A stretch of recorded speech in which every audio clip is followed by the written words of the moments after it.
राम और श्याम दो जिगरी दोस्त थे। एक दिन वे दोनों जंगल की सैर पर जाने का निर्णय लेते हैं। सूरज ढलने से पहले वे जंगल के किनारे पहुंचते हैं और वहां की शांति में खो जाते हैं। जैसे जैसे वे अंदर की ओर बढ़ते हैं, जंगल घना और रहस्यमयी होता जाता है। उन्हें पेड़ों के बीच से एक अजीब सी आवाज़ सुनाई देती है।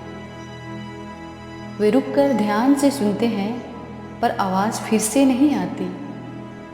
राम कहता है, शायद ही हमारा भ्रम था। श्याम सहमत होकर आगे बढ़ता है। कुछ समय बाद अचानक एक पुरानी टूटी फूटी झोपड़ी दिखाई देती है।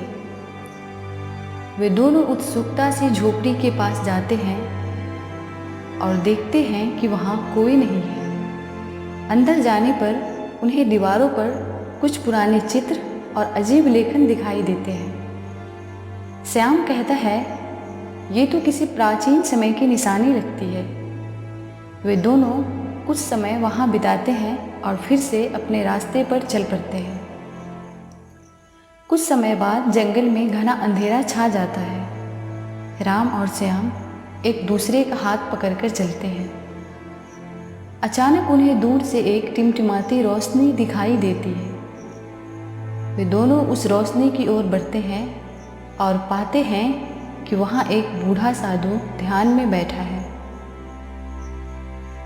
साधु उन्हें देखकर मुस्कुराता है और कहता है, तुम्हारी यात्रा यहाँ खत्म नहीं हुई, आगे और भी रहस्य है। साधु के संकेत पर वे एक गुप्त रास्ते पर चलते हैं। वहाँ एक गुफा मिलती है। गुफा के अंदर प्रवेश करते ही उन्हें चारों ओर चमकते हुए रत्न दिखाई देते हैं। श्याम उत्साहित होकर कहता है, हमने खजाना ढूंढ लिया। लेकिन राम संदेह में रहता है। गुफा के अंदर एक बंद दरवाज़ा मिलता है। दरवाजे पर एक पहेली लिखी होती है।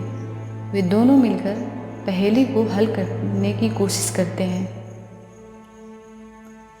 जैसे ही वे पहेली हल करते हैं, दरवाज़ा खुल जाता है और वे देखते हैं कि दरवाजे के पीछे एक साधारण कमरा है जिसमें एक किताब रखी है। वे किताब को खोलते हैं और उसमें लिखा होता है, सच्चा खजाना तुम्हारी मित्रता है। वे दोनों मुस्कुराते हुए एक दूसरे को गले लगाते हैं और समझ जाते हैं कि असली खजाना धन दौलत नहीं, बल्कि उनकी दोस्ती और एक दूसरे के प्रति विश्वास है।